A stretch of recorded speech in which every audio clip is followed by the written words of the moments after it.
मैं Satish Maurya skill India 91 YouTube channel पर आप सभी का स्वागत करता हूं। इस वीडियो में हम लोग सॉल्व करेंगे नीमी के एम्प्लॉयबिलिटी स्किल का पार्ट 6। पार्ट 5 में हमने ऑलरेडी क्वेश्चन नंबर 26 तक सॉल्व कर रखा है। क्वेश्चन नंबर 27 है, which one is a barrier to speaking. ये बोल रहा है कि इसमें से कौन सा एक बोलने में अवरोध पैदा करता है। ऑप्शन ए है पुअर लिसनिंग। ये बोल रहा है कि यदि आप प्रॉपर सुन नहीं पाते हैं तो आप अच्छा नहीं बोल पाएंगे।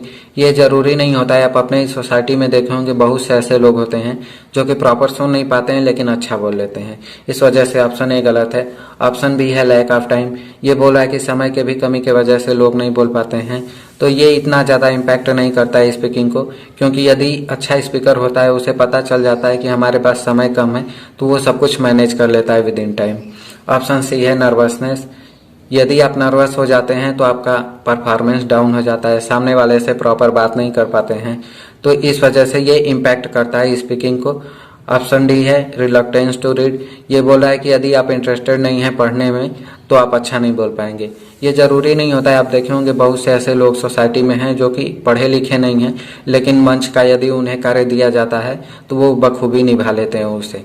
तो इसका ऑप्शन नंबर डी भी गलत है। इसका ऑप्शन नंबर सी सही होगा, क्योंकि यदि आप नर्वस हो जाते हैं तो आपका परफॉर्मेंस डाउन हो जाता है। ये स्पीकिंग को इम्पैक्ट करता है कुछ इस तरीके से। क्वेश्चन नंबर 28 है, which one is do in interview etiquette. ये बोल रहा है कि आपको इंटरव्यू में क्या करना चाहिए। Dress to casually. आपको बहुत ही ज़्यादा कैजुअल ड्रेस नहीं पहनना चाहिए क्योंकि वो इंटरव्यूअर को अच्छा नहीं लगता है। आप फॉर्मल ड्रेस पहन के जा सकते हैं जो कि दिखने में भी अच्छा हो और सहज हो सामने वाले के लिए। ऑप्शन बी है lie about ability to get job. देखिए, आपको जॉब पाने के लिए आपको झूठ नहीं बोलना चाहिए, क्योंकि यदि आप झूठ बोलते हैं सामने वाला उसे पकड़ लेता है तो नॉर्मली आपको रिजेक्ट कर देता है और आपका इससे इमेज भी डाउन होता है, तो ये आपको नहीं करना चाहिए। ऑप्शन सी है बी कॉन्फिडेंट। देखिए, यदि आप इंटरव्यू के लिए जा रहे हैं तो आपका कॉन्फिडेंस लेवल अच्छा होना चाहिए, क्योंकि यदि आपको परफॉर्म करना है कोई भी चीज़, आप कॉन्फिडेंट नहीं होंगे तो आप सब कुछ गड़बड़ कर देंगे। आपका कॉन्फिडेंस अच्छा होना चाहिए। ऑप्शन डी है टू एक्सेसिव इन गेस्चर। यदि आप बहुत ज़्यादा सांकेतिक चीज़ों का प्रयोग करते हैं तो वो सामने वाले को अच्छा नहीं लगता है, तो इन चीज़ों से हमें बचना चाहिए। इसका ऑप्शन नंबर सी सही होगा। आपका कॉन्फिडेंस लेवल अच्छा होगा तो आप इंटरव्यू अच्छा दे पाएंगे। बहुत ज़्यादा कैजुअल ड्रेस भी नहीं पहनना चाहिए, झूठ भी नहीं बोलना चाहिए जॉब पाने के लिए, और एक्सेसिव गेस्चर नहीं करना चाहिए, नहीं तो आपको वो सामने वाला इंटरव्यूअर रिजेक्ट कर देगा। क्वेश्चन नंबर 29 है, which one is a good communication. ये बोल रहा है कि कौन सा सबसे अच्छा कम्युनिकेशन होगा। कम्युनिकेशन का मतलब आप समझ लीजिए कि एक बोलने वाला होता है वक्ता और एक सुनने वाला होता है श्रोता, तो इन दोनों के बीच में ही कम्युनिकेशन होता है। तो बोल रहा है कि इसमें से कौन सा ऑप्शन बेस्ट होगा। ऑप्शन ए है message is clear and direct. ये बोल रहा है कि मैसेज साफ और सीधा होना चाहिए। यदि मैसेज साफ और सीधा होगा तो सामने वाला उसे जल्दी समझ जाएगा और रिएक्ट भी कर पाएगा। ऑप्शन बी है मैसेज इज एम्बिशियस। यदि आप मैसेज को अस्पष्ट रखते हैं, पूर्ण नहीं रखते हैं, उसे पता ही नहीं चल पाएगा कि आप बोलना क्या चाह रहे हैं, तो इन चीज़ों से हमें बचना चाहिए। Sender attack receiver. यदि जो भेज रहा है, जो बोल रहा है, वो रिसीवर पे अटैक करेगा तो वो भी एक अच्छा कम्युनिकेशन नहीं होगा। Receiver does not listen to sender. यदि सामने वाला बोल रहा है आप सुन नहीं रहे हैं, ध्यान नहीं दे रहे हैं उसकी बातों पे, तो वो भी एक अच्छा कम्युनिकेशन नहीं है। तो सबसे बेस्ट ऑप्शन होगा ये ए, message is clear and direct. यदि आप सामने वाले से बात कर रहे हैं तो ये कुछ की पॉइंट आपको याद रखना होगा कि आप अस्पष्ट बातें ना करें, तो इसका ऑप्शन नंबर ए सही होगा। क्वेश्चन नंबर 30 है, which one is an email etiquette. ये बोल रहा है कि ईमेल लिखते समय आपको क्या ध्यान देना चाहिए। ऑप्शन ए है कीप ईमेल शॉर्ट। ये बोल रहा है कि ईमेल आपको शॉर्ट रखना चाहिए। ऑप्शन बी है send virus infected mail. Option A है कीप ईमेल शॉर्ट। ये बोल रहा है कि आपको ईमेल शॉर्ट रखना चाहिए। ऑप्शन बी है सेंड वायरस इन्फेक्टेड मेल। ये बोल रहा है कि वायरस इन्फेक्टेड मेल भेजना चाहिए। ऑप्शन सी है फॉरवर्ड फॉल्स मैसेज। ये बोल रहा है कि आपको गलत मैसेज भेजना चाहिए। ऑप्शन डी है use all caps all small letter in email. ये बोला है कि कैपिटल लेटर या पूरा स्मॉल लेटर यूज करें। देखिए, यदि आप ईमेल लिख रहे हैं तो आपको कुछ की पॉइंट का ध्यान देना चाहिए कि आपका ईमेल शॉर्ट होना चाहिए, जो सब्जेक्ट है बहुत ही क्लियर होना चाहिए, तभी सामने वाले को प्रॉपर समझ में आएगा। यदि आप ईमेल को लॉन्ग कर देते हैं तो सामने वाला इंटरेस्ट नहीं लेता है उसे प्रॉपर पढ़ने में, वो पूरा नहीं पढ़ता है, अधूरा ही छोड़ करके चला जाता है। और हमें वायरस नहीं भेजना चाहिए किसी को, क्योंकि वो दूसरे को परेशानी क्रिएट करता है। तो इसका ऑप्शन नंबर ए सही होगा, कीप ईमेल शॉर्ट। हमें ये ध्यान देना चाहिए कि ईमेल हमेशा शॉर्ट होना चाहिए। क्वेश्चन नंबर 31 है which one is consider to be good communication. ये बोल रहा है कि किसे अच्छा कम्युनिकेशन बोल सकते हैं। ऑप्शन ए है मैसेज इज अनएम्बिशियस। यदि मैसेज अस्पष्ट होगा तो सामने वाले को समझ में नहीं आएगा, वो एक अच्छा कम्युनिकेशन नहीं होगा। ऑप्शन बी है sender is positive towards receiver. यदि सेंडर पॉजिटिव होता है रिसीवर के प्रति तो वो एक अच्छा कम्युनिकेशन होता है, तो इसका ऑप्शन नंबर बी सही होगा। ऑप्शन सी है receiver does not listen to sender. यदि रिसीवर सेंडर को नहीं सुन रहा है तो वो एक अच्छा कम्युनिकेशन नहीं हो सकता है। ऑप्शन डी है सेंडर अटैक रिसीवर। ये बोला है कि यदि सेंडर रिसीवर पे अटैक करता है तो वो एक अच्छा कम्युनिकेशन नहीं हो सकता है। क्वेश्चन नंबर 32 है which one is consider to be a poor communication. ये बोला है कि इसमें से कौन सा एक पुअर कम्युनिकेशन का पॉइंट है। ऑप्शन ए है मैसेज इज अनएम्बिशियस। ये बोला है कि मैसेज अस्पष्ट है, तो ये देखिए पुअर कम्युनिकेशन का पॉइंट है। मैसेज हमेशा स्पष्ट होना चाहिए, यहाँ पे बोला है कि अस्पष्ट है, तो इसका ऑप्शन नंबर ए सही होगा।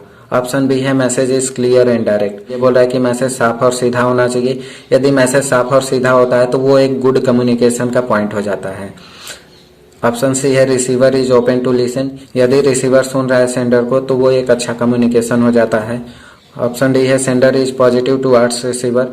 ये बोला है कि यदि सेंडर पॉजिटिव है रिसीवर के प्रति तो वो एक अच्छा कम्युनिकेशन होता है। क्वेश्चन नंबर 33 है which one is not a benefit of oral communication. ये बोला है कि इसमें से कौन सा बेनिफिट नहीं है ओरल कम्युनिकेशन का। ऑप्शन ए है इट इज क्विक। देखिए यदि आप ओरली कम्युनिकेट कर रहे हैं किसी से तो वो बहुत फास्ट होता है, क्योंकि कुछ लिखना नहीं है, सामने से ही दोनों को बोलना है, तो ये फास्ट हो जाता है। इट इज क्विक ये भी सही है। इट इज फॉर रिकॉर्ड, ये रिकॉर्ड भी हो जाता है। इट इज डायरेक्ट, ये डायरेक्टली बात होता है। Feedback is immediate. आप देखे होंगे यदि किसी कंपनी में कॉल करते हैं, बात करने के बाद वो लोग बोलते हैं कि आपको फीडबैक देना है, तो वो बहुत ही क्विक होता है और इमीडिएट आप फीडबैक भी दे सकते हैं इसका, तो इसका ऑप्शन नंबर बी सही होगा। It is for record. Question number 34 है which one is not a part of triple A listening. ये बोल रहा है कि इसमें से कौन सा ट्रिपल ए लिसनिंग का पार्ट नहीं है। ऑप्शन ए है एंग्जाइटी, ऑप्शन बी है एटीट्यूड, ऑप्शन सी है अटेंशन, ऑप्शन डी है एडजस्टमेंट। तो देखिए ऑप्शन ए नहीं है ट्रिपल ए का पार्ट। एटीट्यूड, अटेंशन, एडजस्टमेंट ये 3 पार्ट हैं ट्रिपल ए के, और ये कम्युनिकेशन के दौरान हमें ध्यान रखना चाहिए अपना एटीट्यूड, अटेंशन और एडजस्टमेंट। ऑप्शन नंबर ए सही होगा क्योंकि ये पार्ट नहीं है ट्रिपल ए का। क्वेश्चन नंबर 35 है which one is not an article. ये बोला है कि इसमें से कौन सा एक आर्टिकल नहीं है। ए, एन, इन, द। तो देखिए आर्टिकल होता है ए, एन, द, और इन जो है ये प्रीपोजिशन है, तो ये ऑप्शन नंबर सी सही होगा इसका। क्वेश्चन नंबर 36 है which one is not an element of 3P of public speaking. मैंने आपको इससे भी पहले क्वेश्चन में बताया है कि पब्लिक एड्रेस के लिए यदि हम जाते हैं तो उसमें कुछ चीज़ें ध्यान देनी होती हैं, जैसे कि ट्रिपल P का मीनिंग होता है प्रिपेयर, प्रैक्टिस, परफॉर्म। यदि आप किसी स्पीच के लिए जा रहे हैं तो आपको सबसे पहले स्पीच को तैयार करना होता है। पहले प्रिपेयर करेंगे, फिर प्रैक्टिस करके जाते हैं ताकि अच्छा आपका परफॉर्मेंस हो, तब फिर उसके बाद आप लास्ट में परफॉर्म करते हैं। तो ये 3 चीज़ें गिवन हैं, प्रिपेयर, प्रैक्टिस एंड परफॉर्म। पॉजेजेस इसका पॉइंट नहीं है, तो इसका ऑप्शन नंबर सी सही होगा। क्वेश्चन नंबर 37 है which one is not an essential characteristics to achieve success. ये बोला है कि इसमें से कौन सा जरूरी नहीं है सक्सेस को प्राप्त करने के लिए। ऑप्शन ए है कमिटमेंट। यदि आप कमिटमेंट एक बार कर देते हैं और उसे बिना पूरा किए नहीं छोड़ते हैं तो आप सक्सीड हो सकते हैं बहुत ही जल्दी। इंटीग्रिटी का मीनिंग होता है कि कार्य के प्रति आप कितना ईमानदार हैं। यदि आप अपने कार्य के प्रति ईमानदार होंगे तो आप जरूर सक्सीड हो जाएंगे। ऑप्शन सी है कॉन्फिडेंस। यदि आपका कॉन्फिडेंस लेवल अच्छा है तो आप जल्दी सक्सीड हो सकते हैं। Unethical work. यदि आप अनैतिक कार्य करते हैं तो आप कभी भी सफल नहीं हो पाएंगे, तो इसका ऑप्शन नंबर डी सही होगा। ये कमिटमेंट, इंटीग्रिटी, कॉन्फिडेंस जिन लोगों में पाया जाता है वो जल्दी ही सक्सीड हो जाते हैं। क्वेश्चन नंबर 38 है which one is not the outcome of positive attitude. ये बोला है कि इसमें से कौन सा एक पॉजिटिव एटीट्यूड का आउटकम नहीं है। Enthusiasm, creativity, boredom, problem solving attitude. Option C देखिए, बोर्डम जो है वो आउटकम नहीं है पॉजिटिव एटीट्यूड का। एंथुसियाज्म, क्रिएटिविटी, प्रॉब्लम सॉल्विंग ये पाया जाता है पॉजिटिव एटीट्यूड वाले पीपल में। क्वेश्चन नंबर 39 है, which one is the latest and effective mean of modern communication.